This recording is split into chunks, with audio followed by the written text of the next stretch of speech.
Cette expérimentation consiste à aller chercher des biodéchets qui aujourd'hui atterrissent dans nos bacs d'ordures ménagères et ils sont incinérés à tort, je dirais, plutôt que de les valoriser pour aller faire du gaz et du compost.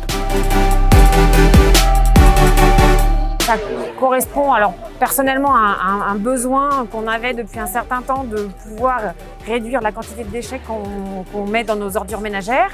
Pour attirer aussi les gens, c'est de savoir exactement ce qu'on en fait. On va faire du gaz, ça alimente un certain nombre de véhicules derrière. On est dans un cercle vertueux de baisse d'économie d'énergie et à l'heure actuelle, ça parle. Moi, je suis très enthousiaste devant une expérimentation comme celle du Citom Sud-Rhône. On voit des habitants qui prennent en main leurs biodéchets, qui nourrissent ces bornes de tri des biodéchets et ensuite la communauté de communes a choisi d'en faire du gaz renouvelable dans une unité de méthanisation qui n'est pas très loin à Métamoli. Et donc là, on voit finalement une boucle circulaire avec des déchets du territoire qui deviennent de l'énergie et de l'emploi sur ce même territoire.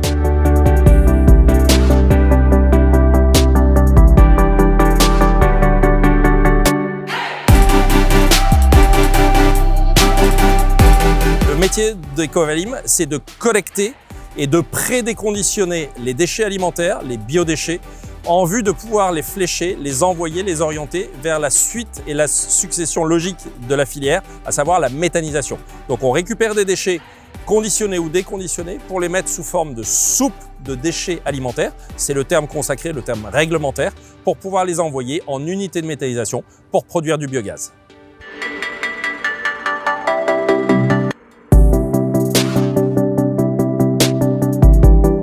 Un des intérêts, une des externalités en tout cas de la méthanisation au-delà de la production d'énergie, c'est le retour à la terre de la matière, puisque dans le cycle de la méthanisation, on traite des déchets, ces déchets produisent de l'énergie, donc du biométhane ici qui est injecté dans le réseau, mais cette matière, elle ne fait pas que produire de l'énergie, elle produit aussi un fertilisant, un amendement qu'on appelle le digestat, qui est le résidu organique de la digestion anaérobie.